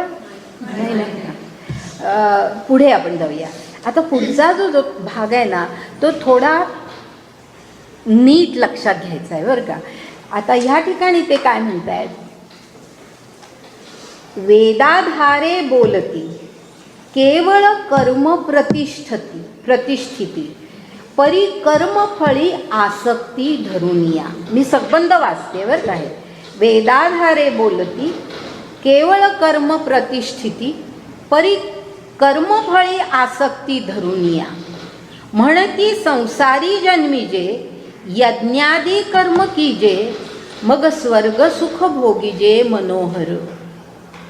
एथ हे वाचुनी काही आणिक सर्वथा सुखची नाही ऐसे अर्जुना बोलती पाही दुर्बुद्धी ते. सगळ्या ओव्या मी मुद्दाम एकत्र वाचल्या, कदाचित लक्षात आलंच असेल तुमच्या. पण ह्या ठिकाणी एक आणखी गोष्ट तुमच्या लक्षात मला आणून द्यायची आहे. आणि हे जे विवेचन या ठिकाणी केलं आहे की वेदाधारे बोलती, कर्म प्रतिष्ठिती, पुढे स्वर्ग सुख वगैरे हे सगळे जे उल्लेख केले, हे वेदाधारे बोलती हा जो उल्लेख आहे ना तो नीट स्पष्ट आपल्या मनामध्ये असला पाहिजे. या ठिकाणी कोणाचा उल्लेख ते करतायत तर काही माणसं, आणि हा गीतेचा काळ आहे, गीतेचा काळ आहे लक्षात घ्या. आणि मी नेहमी सांगत आले प्रत्येक ग्रंथाचा एक काळ असतो आणि त्या काळामध्ये जे घडत असतं त्याचं प्रतिबिंब आपल्याला त्या ग्रंथामध्ये दिसतं. तर या ठिकाणी जे काही भगवंत म्हणतायत ते कशाबद्दल बोलतायत तर त्या काळामध्ये अशी परिस्थिती निर्माण झाली होती. वेद हे आधीचे, गीता ही कितीतरी त्यानंतरची. तर वेद हा आपल्या सर्वात आधीचे आपले जे काही ग्रंथ ते वेद. आता अशी काही माणसं असतात ज्यांचा उल्लेख पुढे वेदवादी म्हणून केलेला आहे. वेदवादी हाही एक शब्द येणार आहे पुढे, इथे तो केला नाही आहे पण मी तुम्हाला ह्या ठिकाणी तो मी सांगते. वेदवादी तर अशी ही जी काही माणसं असतात की जे वेदाचा आधार घेतात, म्हणजे वेदामध्ये असं म्हटलंय आणि वेदातले मग ते जे काही मंत्र असतात त्यांनी आपली भाषा ते फुलवतात. लक्षात आलं की आपण वेदातले मंत्र सांगितले की काय आपण बोलतोय, काय ज्ञानी आपण आहोत असं दाखवण्यासाठी वेदातली फुलोऱ्याची भाषा ते बोलतात. हां, अत्यंत सुंदर भाषा. आणि म्हणून वेदाधारे बोलती यामध्ये तो भाग आलेला आहे. आणि वेदाधारे बोलती आणि पुढे काय आहे तर केवळ कर्म प्रतिष्ठिती परी कर्मफळी आसक्ती धरुनिया असं म्हटलेलं आहे. हां, म्हणजे कर्मावरती खूप भर देतात, प्रतिष्ठा, कर्म केलंच पाहिजे, कर्माला खूप प्रतिष्ठा देतात. वेदाचा आधार घेतात, कर्माला खूप प्रतिष्ठा देतात. पण कशी तर कर्मफळी आसक्ती धरून या. लक्षात आलं की कर्म करायचं पण त्या कर्मफळावरती त्यांची सगळी आसक्ती असते, लक्ष सगळं तिथे असतं की असं कर्म केल्यानंतर असं फळ मिळणार आहे म्हणून हे कर्म केलंच पाहिजे. आणि पुढे जे आहे ना ते त्या ठिकाणी पुढची ओवी आपण वाचली की त्या कर्म या शब्दाचा आणखी जास्ती स्पष्ट अर्थ आपल्याला लक्षात येईल. पहा, म्हणती संसारी जन्मी जे यज्ञादी कर्म कीजे मग स्वर्ग सुख भोगीजे मनोहर. म्हणजे कर्म म्हणजे काय, नीट लक्षात घ्या. कर्म ह्याचा अर्थच ते काय म्हणतात, कर्मकांड. त्यांना वेदवादी पुढे म्हटलंय ते या अर्थाने म्हटलेलं आहे की ते वेदांचा आधार घेतात, वेदातले मंत्र सांगतात. वेदामध्ये खूप काही सांगितलंय पण आपल्याला हवे ते बरोबर ते मंत्र सांगतात. आणि असं बोलून ते सांगतात काय की यज्ञादी कर्म कीजे. यज्ञादी म्हणजे यज्ञ, व्रत वैकल्य, पूजा अर्चा हे सगळं विधीपूर्वक करणं, ह्याला यज्ञादी कर्म असं म्हटलेलं आहे. यज्ञादी कर्म ह्यामध्ये एवढा सगळा भाव आहे की यज्ञ करणं म्हणजे आता कर्मफळ कसं, आता आपण ऐकूनही आपल्याला माहिती आहे की ह्या राजांनी पुत्रप्राप्तीसाठी हा यज्ञ केला वगैरे, हो ना. तर हे सगळं म्हणजे काहीतरी प्राप्त होण्यासाठी हा यज्ञ करायचा, तो यज्ञ. आणि वेदामध्ये अशा प्रकारचे मंत्र आहेत, ते निर्विवाद आहे. वेदामध्ये अशा गोष्टींचा उल्लेख आहे की हा यज्ञ केला की असं फळ मिळतं वगैरे वगैरे, अशा प्रकारचे उल्लेख त्या ठिकाणी आहेत. तर त्याचा आधार घेऊन यज्ञादी कर्म कीजे मग स्वर्ग सुख भोगीजे मनोहर.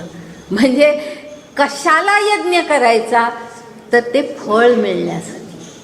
स्वर्ग सुख म्हणजे भोगाचं अंतिम स्वरूप काय, तर स्वर्ग सुख. सर्वात चांगले भोग काय, तर स्वर्ग सुख. म्हणजे या जीवनातले भोग तर मिळालेच पाहिजे. त्यासाठीही वेगवेगळे यज्ञ, वेगवेगळ्या देवपूजा, विधीपूर्वक कसं करायचं सगळं सगळं सगळं सांगितलं जातं. आणि ते अशा प्रकारचे तो स्वर्ग आपण शब्द जरी टाळला ना तरी सुख हा जो शब्द आहे ते भोग भोगण्यासाठी सगळे यज्ञादी कर्म विधीपूर्वक केलीच पाहिजेत असं ही माणसं सांगतात. वेदाधारे बोलतात आणि असं सांगतात. लक्षात आलं. म्हणजे वेदामध्ये आधार आहे त्यांच्या बोलण्याला, पण फक्त तेवढाच भाग घेतात आणि लोकांना अशा प्रकारे सांगतात की अशा प्रकारे तुम्ही विधीपूर्वक यज्ञ आणि इतर कार्य करा म्हणजे तुम्हाला अशी अशी कर्मफळं प्राप्त होतील. हे वाचुनी काही आणि सर्वथा सुखची नाही ऐसे अर्जुना बोलती पाही दुर्बुद्धी ते. म्हणजे ही जी माणसं आहेत त्यांची बुद्धी ही दुर्बुद्धी आहे. अशा वेदाधारे बोलणाऱ्या माणसांची बुद्धी दुर्बुद्धी म्हटलंय. लक्षात घ्या. म्हणजे एका प्रकारे टीका आहे हे लक्षात घ्या. वेदावरती किंवा वेदांमध्ये सांगितलेल्या गोष्टींवरती एका प्रकारे गीतेमध्ये ही भगवंत टीका करता आहेत असं आपल्याला या ठिकाणी दिसतं. पुढे आपण आणखीन पाहणार आहोत. पण ही जी टीका आहे ही खरं म्हणजे नीट लक्षात आपण जर घेतलं तर ही वेदांवर टीका आहे असं नाही, वेदवाद्यांवरती ही टीका आहे. कारण का की वेदांवरती टीका आपल्या भारतीय मनाला न पटणारी गोष्ट आहे. आपण किती त्यांना पूज्य मानतो वेदांना आणि भारतीयांना ते कधी पटणार नाही. आणि भगवंत गीतेमध्ये असा कधीच आदेश देणार नाहीत किंवा अशा प्रकारची टीका ते करणार नाहीत. पण वेदांमध्ये किंवा या वेदवाद्यांनी काय चुकवलंय ह्याकडे ते आपलं लक्ष वळवत आहेत आणि ते मात्र योग्य आहे. म्हणजे ही वेदांवरती टीका नाही, अर्थात काही ठिकाणी वेदांवरही टीका आलेली आहे गीतेमध्ये, पण ती का आहे, कशी आहे, त्याचं नीट स्वरूप आपण पुढे पाहणार आहोत. परंतु या ठिकाणी एवढंच आपण आता पाहू की त्यांची ती बुद्धी जी आहे ती दुर्बुद्धी आहे असं ते म्हणतात. आता पुढे जाऊया. देखे कामना अभिभूत होऊनी कर्मे आचरत, ते केवळ भोगी चित्त देऊनिया. कामना अभिभूत म्हणजे कामना म्हणजे इच्छा, इच्छेने पराभूत हो. अभिभूत ह्याचा अर्थ कामनेनी पराभूत हो, म्हणजेच कामनेला वश हो. पराभूत होणं म्हणजे काय, कामनेला वश हो. इच्छा झाली मनामध्ये, हवंय हवंय, एखादी गोष्ट हवी म्हटली की हवी मनामध्ये येतं ना, हवी, मग त्याच्यामध्ये काय वाटेल ते होऊ दे, ती मला हवीच, असं जे होतं ते आपण त्या इच्छेला, त्या कामनेला वश होतो. तर त्या देखे कामना अभिभूत म्हणजे ते पराभूत होऊन वश हो कर्मे आचरत, म्हणजे अशा प्रकारे ती माणसं कर्म करतात आणि ते केवळ भोगी चित्त देऊया. म्हणजे त्या भोगच आहेत ना, कामना हे शेवटी आपल्याला हवे असलेले सगळे भोग आहेत, त्यांचं सगळं लक्ष कुठे असतं, तर त्या भोगांवरती असतं, हे मिळालं पाहिजे यावरतीच असतं. आणि म्हणून ते काय करतात, क्रिया विशेषे बहुते न लोपिते विधिते, निपुण होऊनी धर्माते अनुष्ठिती. म्हणजे क्रिया विशेषे बहुते न लोपिती विधिते, याचा नीट अर्थ घ्या की ती माणसं जे काही यज्ञयाग, पूजा अर्चा, व्रत वैकल्य हे जे काही सगळं करतात ते कसं करतात, त्या सगळ्या क्रिया कशा करतात, तर ते न लोपिती विधिते म्हणजे जे काही विधी ग्रंथामध्ये सांगितले की हा यज्ञ असा केला पाहिजे, ही व्रत वैकल्य अशी केली पाहिजेत, हे जे काही विधी ग्रंथांमध्ये, धर्मग्रंथांमध्ये सांगितले आहेत त्या विधींना, त्या विधींपूर्वक ते करतात. त्या विधींचा लोप व्हायला देत नाही. लक्षात आलं, म्हणजे ते विधी जराही ते चुकवत नाही. जे काही सांगितलं आहे ग्रंथामध्ये अगदी त्याप्रमाणे ते सगळे ती सगळी कर्म ते करतात. निपुण होऊनी धर्माते अनुष्ठिती, म्हणजे त्या धर्मग्रंथांमध्ये ज्या काही आज्ञा दिलेल्या आहेत की कसं करावं, हे यज्ञ कसे करावे वगैरे, ज्या काही आज्ञा दिलेल्या आहेत त्या धर्माचं ते निपुण होऊन, म्हणजे अगदी नैपुण्याने, अत्यंत कौशल्याने, अत्यंत बारकाईने, जराही चूक न करता, कौशल्याचा अर्थ तोच, जराही चूक न करता ते अनुष्ठान करतात धर्माचं, म्हणजे त्या धर्माचं पालन करतात. परी एकची कुडे करीती, जे स्वर्ग कामो मनी धरिती, यज्ञ पुरुषात चुकती भोगता जो. आलं लक्षात की कुडे ह्याचा अर्थ वाईट, चूक, कुडे करीती, एकच चूक करतात. हे सगळं करण्यामध्ये सगळं विधीपूर्वक करतात, अगदी ग्रंथात सांगितल्याप्रमाणे करतात, पण एक फार महत्त्वाची चूक करतात, फार महत्त्वाचं वाईट काहीतरी करतात. आणि काय तर स्वर्ग कामू मनी धरिती, म्हणजे स्वर्गाची प्राप्ती आपल्याला व्हावी सगळे, किंवा या इहलोकीचे सुद्धा सगळे भोग आपल्याला, ऐश्वर्य आपल्याला प्राप्त व्हावं अशा इच्छा मनामध्ये धरिती. आणि यज्ञ पुरुषात चुकती भोगता जो, म्हणजे यज्ञ पुरुष म्हणजे कोण, की ज्या ईश्वरासाठी तो यज्ञ केलेला आहे, ज्या ईश्वराच्या नावाने तो यज्ञ केलेला आहे तो यज्ञ पुरुष. त्या यज्ञ पुरुषालाच ते विसरतात. स्वतःच्या भोगांची त्यांना आठवण बरोबर असते, यज्ञ पुरुष मात्र ते विसरूनच जातात. ईश्वराची काही त्यांना आठवणही त्यांच्या मनामध्ये नसते. आपल्याला लाभ झाला म्हणजे झाला. आणि म्हणून उदाहरण पुढे तशाच प्रकारचं दिलंय. जैसा कर्पुराचा राशी कीजे मग अग्नी लावून दिजे, म्हणजे खूप अगदी कापुराची मोठी रास करायची, सुंदर रास करायची आणि अग्नी लावून द्यायचा. राख रांगोळी एका क्षणामध्ये सगळ्या त्या ढिगाची.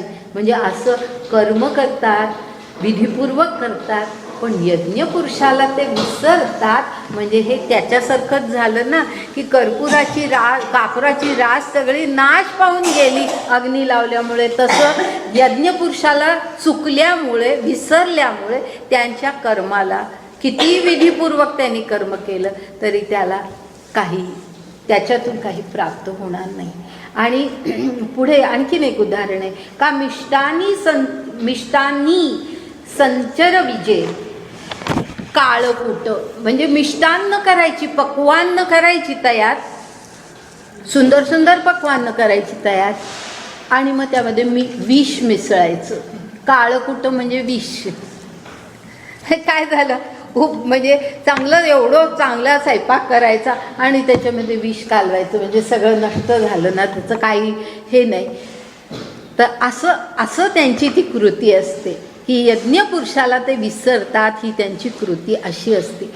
दैवे अमृत कुंभ जोडला, तो पाये हाणोनी उलंडीला, तैसा नासिती धर्म निपजला. हेतुकपणे म्हणजे मनामध्ये हेतू धरून, मनामध्ये कर्मफळाची इच्छा धरून, हेतुकपणे म्हणजे हेतू धरून, फळाची इच्छा मनामध्ये धरून ज्या वेळेला ते धर्म आपण करतोय असं त्यांना वाटतं की धर्मग्रंथानुसार आपण सगळं वर्तन करतोय, असा सगळा तो जो काही धर्म ते करतात अगदी विधिपूर्वक, तो धर्म ते नासून टाकतात.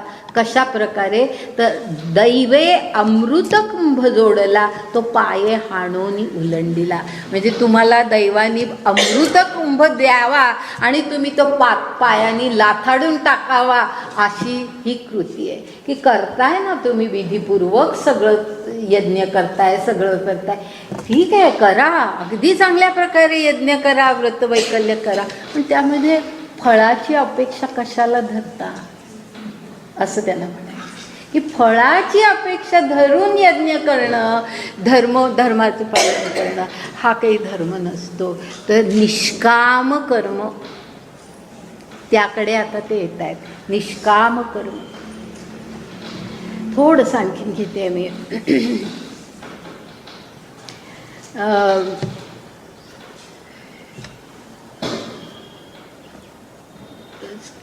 आता त्याच्या पुढे आपण एकदम 55वी ओवी पाहूया.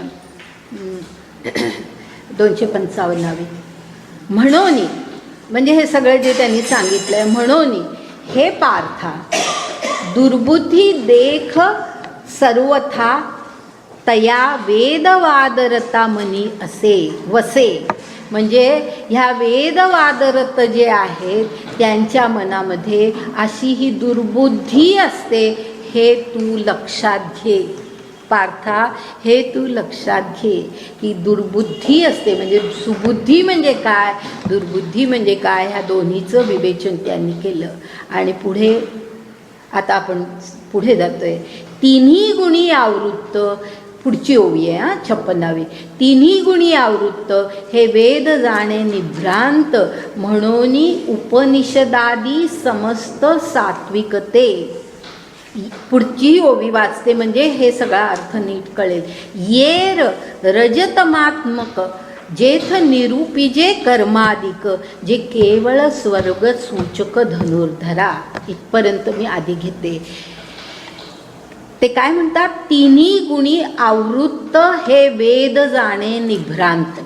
म्हणजे त्यांनी म्हटलंय की वेदांमध्ये तिन्ही गुणांचं वर्णन आहे.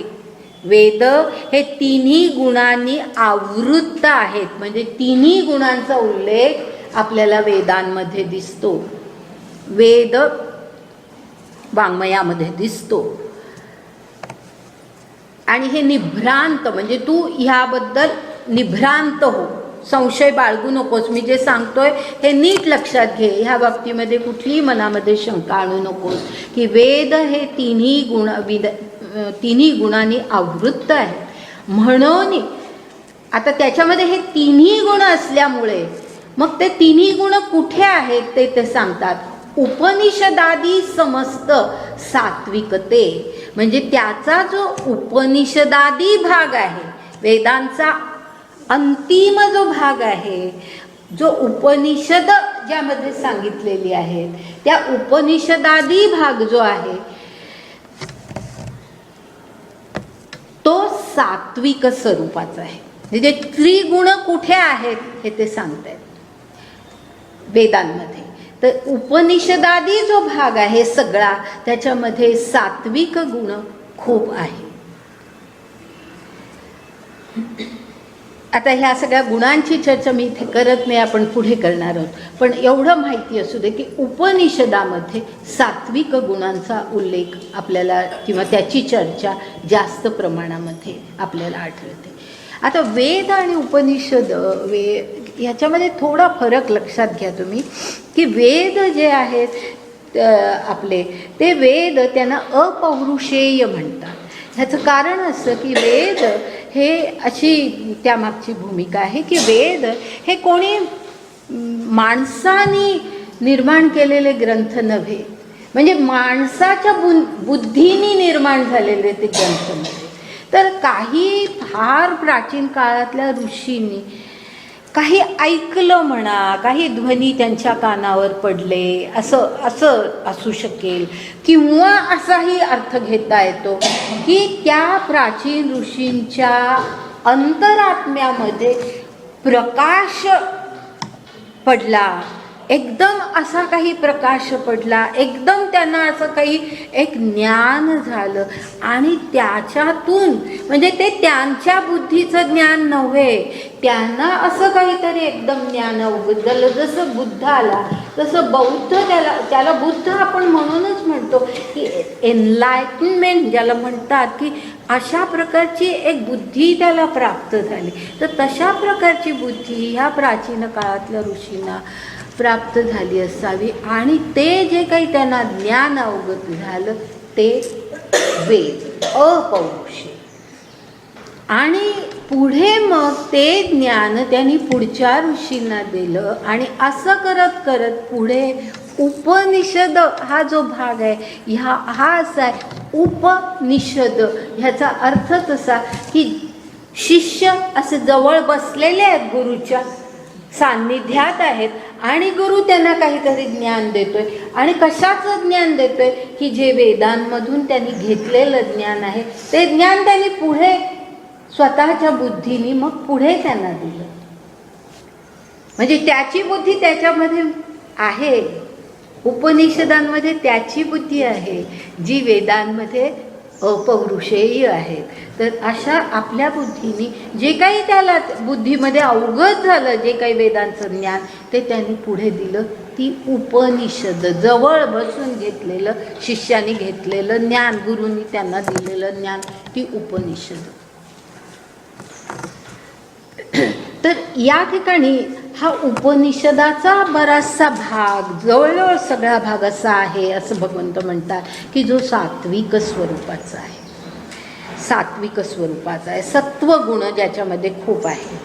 आणि पुढे आपण जाऊया. येर म्हणजे आता जो राहिलेला भाग आहे वेदांचा, उपनिषद सोडून जो इतर भाग आहे, येर रजतमात्मक, म्हणजे त्याच्यामध्ये रज आणि तम हे गुण जास्त प्रमाणामध्ये आढळतात. पहिला जो भाग आहे वेदवाङ्मयाचा त्याच्यामध्ये रज तम हे गुण जास्त प्रमाणामध्ये आढळतात.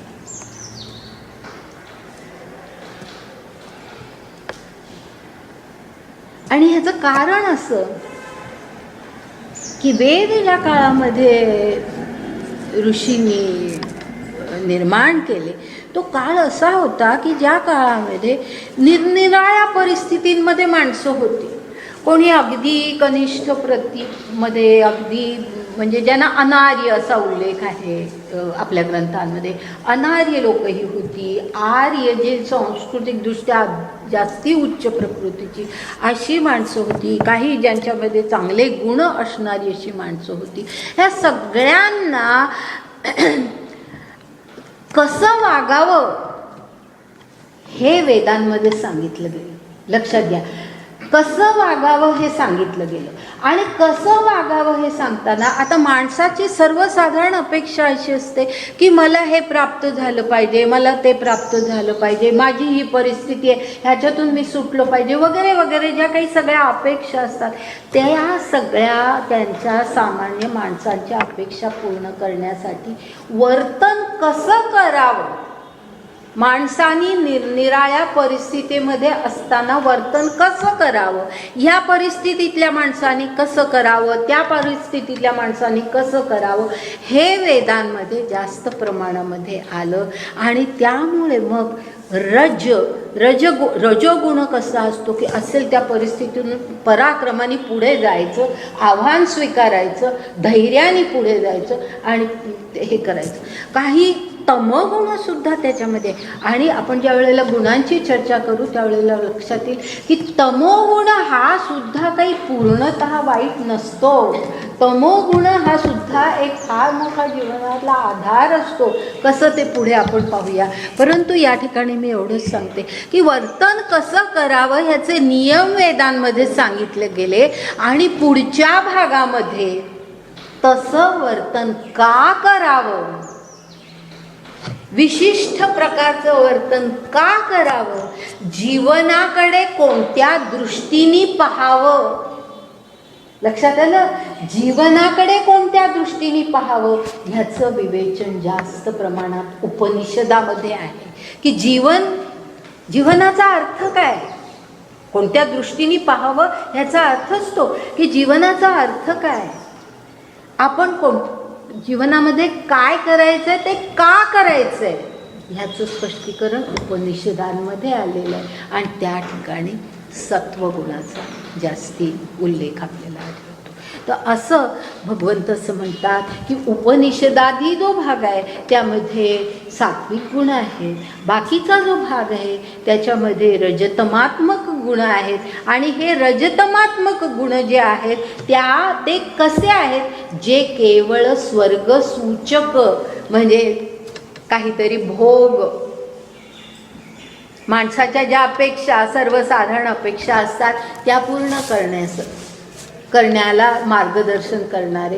म्हणजे हे केलं तर हे मिळेल, स्वर्गप्राप्ती कशी होते, पुत्रप्राप्ती कशी होते, धनप्राप्ती करायला काय पाहिजे वगैरे वगैरे, काय केलं पाहिजे वगैरे, अशा प्रकारचे म्हणजे हे सगळे रजतमात्मक असे ते गुण आपल्याला त्यामध्ये दिसतात जे स्वर्गसूचक आहेत. धनुर्धरा अर्जुना म्हणून तू जाण हे सुखदुःखाचीच कारण.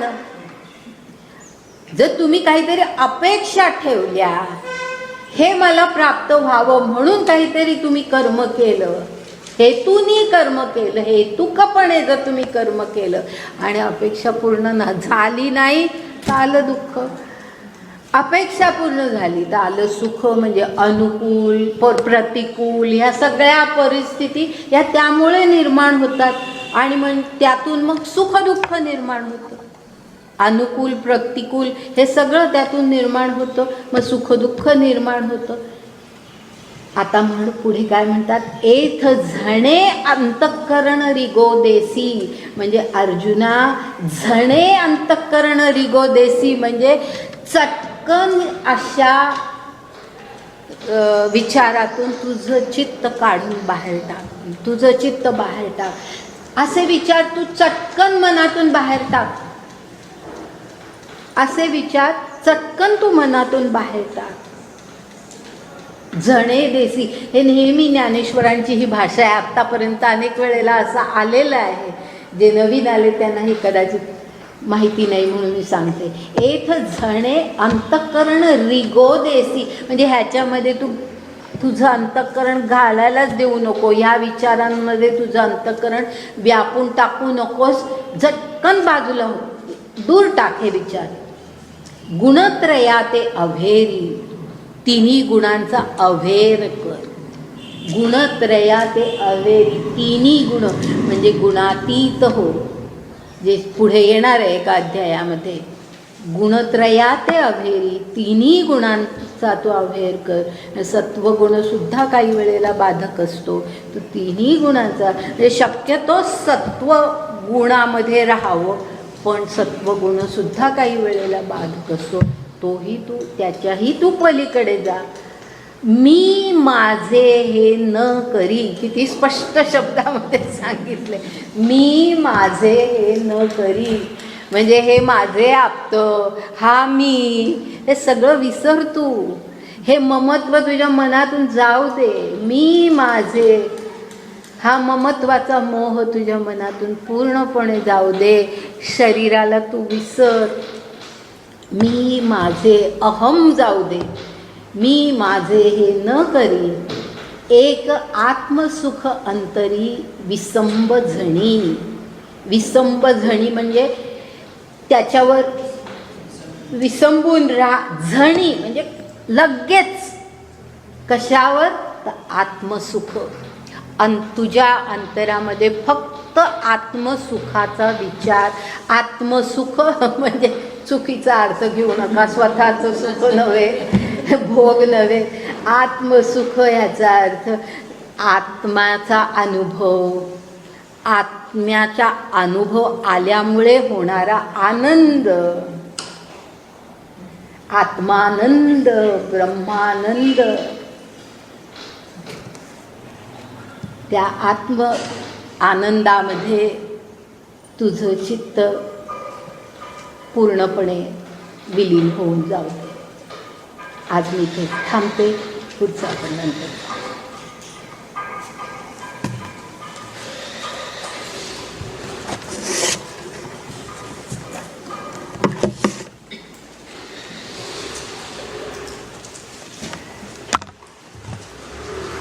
आपण बसायला म्हणतोय.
हे पहा, काही जर कोणी उशिरा आलं असेल तर सांगते. पुढच्या आठवड्यामध्ये सुट्टी आहे दिवाळी म्हणून, आणि त्याच्यानंतर मग 29 तारखेला बुधवार येईल. त्यावेळेला पण संध्याकाळ म्हणजे दुपारचा 4:30.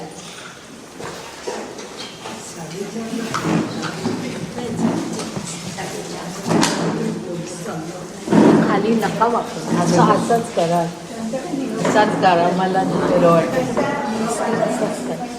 खाली नका वापरू. व्यायाम घरी करा.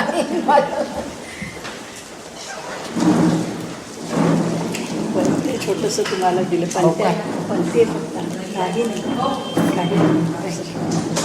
झाल्याने सकाळी तिला बाई पुढे नाही येत आहे. हो बाई काय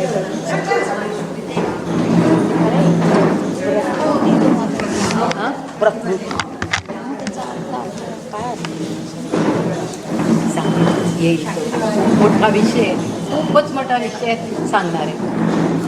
पण नाही असा असा नुसता असा असा असा करायचा असं असा असा असं नाही. मला फार बरं वाटतं ते खाली वाकून आपण ज्ञानदेवांना नसतं, तर ज्ञानदेवांनाच असतो. ज्ञानेश्वरी सांगणारे ज्ञानदेवच. ते पुस्तक पाहिलं तुम्ही कसं येते ना, सगळी येते ना.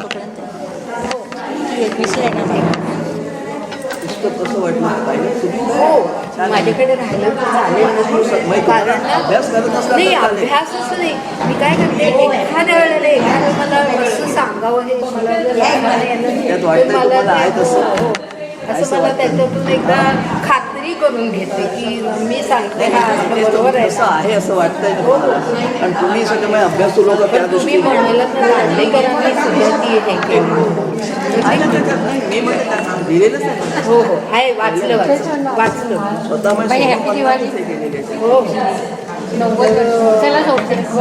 त्यामुळे त्यांनी वाचून अभिप्राय दिलेला आहे त्यांचंच नाही, म्हणून मी वाचते की मी जे सांगते बरोबर आहे ना. मला मामांच्या बद्दल आणि मुख्य म्हणजे एक चांगला अभ्यास त्या दृष्टीने मला वाटलं तुम्हाला जरा नाही मला उपयोग होतोय. फक्त मी ठेवली आहे माझ्याकडे, ठेवते माझ्याकडे. दिवाळी शुभेच्छा तुम्हाला. दिवाळी शुभेच्छा. वाटतं जमलं नाही त्याला. हो काही नाही काय तर केंद्राचे लोक आले ना आमच्याकडे, मला ते बरं बरं.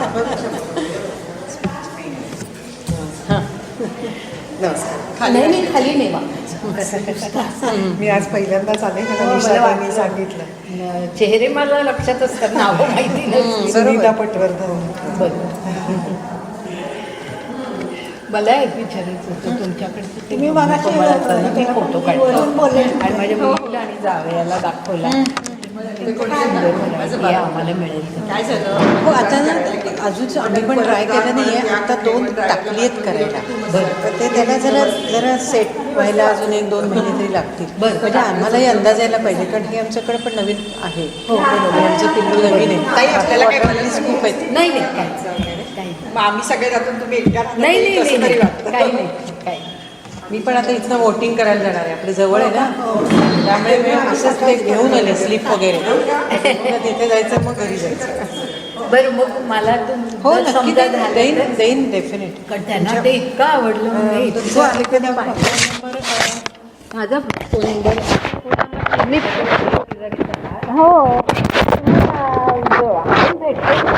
तुमच्याकडे आलं ते तर मला तुम्ही सांगा म्हणून.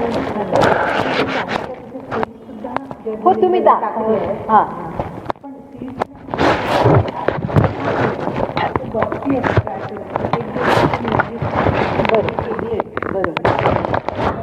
खूप वेळ लागतो 2-4 तुमच्याकडे इतकं अनयुज्युअल एक कमळ आहे. कमळ आहे म्हणजे लक्ष्मीचं कमळ जे म्हणतो, त्याचे सगळे फार खूप शोधा कुठे झाले. म्हणजे आपली दत्तारांकडे जात होते, ज्यांना आता जमत नाही आहे त्यांच्या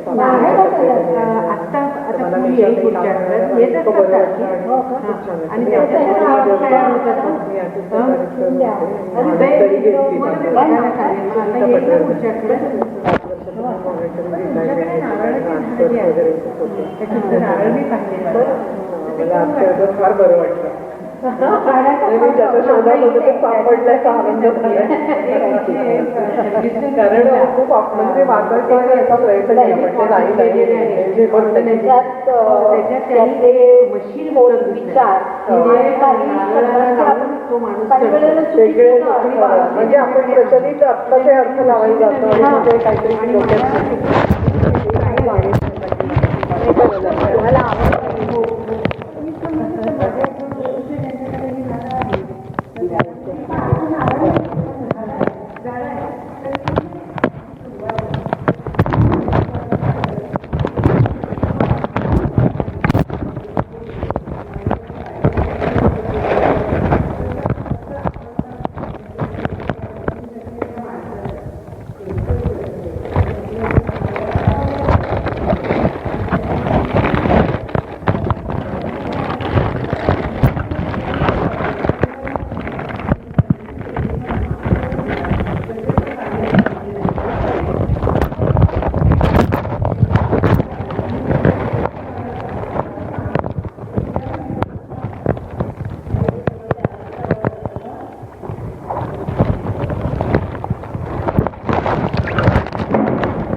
करावं लागतं त्यामुळे मला ते घरी नेणं भागच असतं.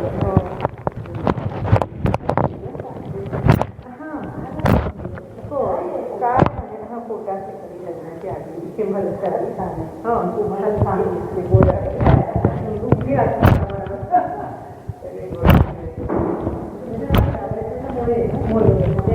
बोंडे कॉलनीत हो तिथे हो हो साऊथ इंडियन आहे म्हणजे त्यांनी आधी तत्वबोध 2 वर्ष घेतलं आणि ते एक श्लोक एका दिवसात कसा तरी होतो इतकं छान सांगतात आणि थोडंसं इंग्लिश काढावं पडतं म्हणून याला आम्ही ते सुरू केलं. मी पण असं थोड्या नोट्स काढते. आता हे सुद्धा माझं काय अभंग ज्ञानेश्वरी आहे माझ्याकडे स्वरूपानंदाची. हे थोड्या वेळ सुरुवात लिहून घेते आणि मी गेल्यानंतर त्या रेफरन्समध्ये सापडतात. त्याचे तुमचे क्रमांक वेगळे आहेत पण रेफरन्सेस येतात. हो हो आपल्याला एक धागा जास्ती आणि दृढीकरण होतं.